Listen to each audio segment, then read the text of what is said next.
পঞ্চায়েত নির্বাচনে বাঁকুড়া, পুরুলিয়া, পশ্চিম মেদিনীপুরের পর পুরো ভোটে বর্ধমান, চাকদা।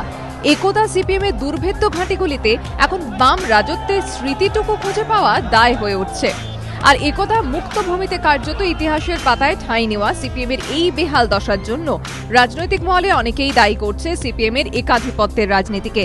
তাদের দাবি, পঞ্চায়েত পুর ভোট বিরোধী শূন্য করে কিংবা লোকসভা বিধানসভা ভোটের রেকর্ড মার্জিনে দলীয় প্রার্থীকে জিতিয়ে একদা দীপক সরকার, অমল হালদাররা পেশি শক্তির রাজনীতির যে আস্ফালন দেখিয়েছিলেন, এখন তাই বুমেরাং হয়ে ফিরে আসছে তাঁদের দিকেই। খোদ বুদ্ধদেব ভট্টাচার্য পর্যন্ত সম্প্রতি সিপিএম এর বর্ধিত রাজ্য কমিটির বৈঠকে বলেছিলেন, অতীতের ভুল থেকে আমাদের বেরিয়ে আসতে হবে। প্রার্থী দিতে না দিয়ে, ভোট না করতে দিয়ে যে ভুল হয়েছে তা থেকে শিক্ষা নিতে হবে।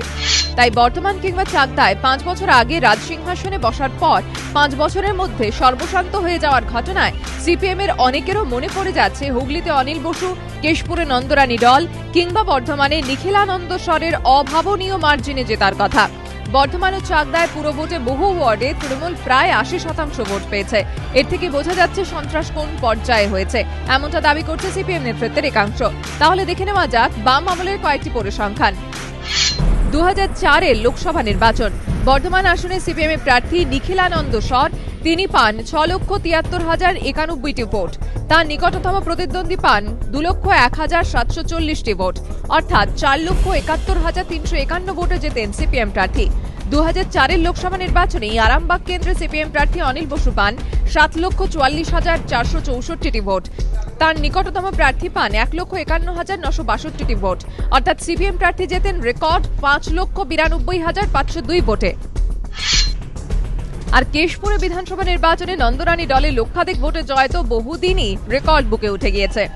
তাহলে এখন তৃণমূল বিরোধী শূন্য করে পুরো ভোট দখল করলে তা যদি সন্ত্রাস হয়, তাহলে বাম আমলের অবাক করা জয়ের ব্যবধানের পেছনে কি কারণ ছিল? উত্তর এড়িয়ে যাচ্ছেন সিপিএম নেতারা।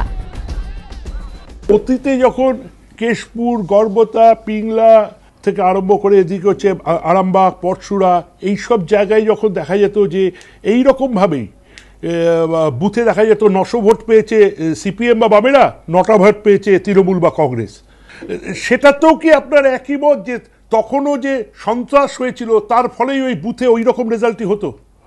আমি আপনাকে একটা বিষয় বলি, যে গড়বেতা, কেশপুর এদের নিয়ে আমি কোনো কথা বলছি না। এবার বর্ধমান ও চাকদা দুই জায়গাতেই তৃণমূল সবকটি আসনে জিতেছে, কিন্তু পরিসংখ্যান বলছে 2008-এও ছবিটা খুব একটা আলাদা ছিল না। তখন শুধু তৃণমূলের জায়গায় আধিপত্য ছিল সিপিএম এর। চাকদায় বিরোধীরা 1টি এবং বর্ধমানে মাত্র 5টি আসনে জয়ী হয়েছিল। তার আগে ভোট বিরোধী শূন্য হলে সিপিএম যা বলতো এখন তাই বলছে বর্তমান শাসকরাও। লোকে যদি ভোট না দেয় আমরা কি করতে পারি? গ্রাম পঞ্চায়েতের নির্বাচনের সঙ্গে সমতা রেখেই এই প্রত্যাশিত জয়।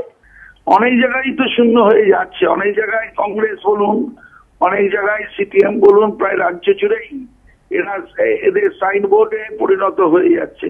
তার কারণ সুদীর্ঘ দিন ধরে সিপিএম বা লেফট ফ্রন্ট যে কায়দায় এই রাজ্য শাসন করেছে সেটা ভুলতে পারছে না মানুষ। রাজনৈতিক পর্যবেক্ষকরা বলছেন, একদা জঙ্গলমহলে পেশি শক্তির জোরে দীর্ঘদিন ধরে ভোট করানোর ফল সম্প্রতি পঞ্চায়েত নির্বাচনে হাতে নাতে পেয়েছেন দীপক সরকার, অমিয় পাত্ররা। কার্যত ধুয়ে মুছে গিয়েছে সিপিএম। আর এবার পুরো ভোটে বর্ধমানেও সেই একই দশা হলো জেলা সিপিএম নেতৃত্বের। এবিপি আনন্দ।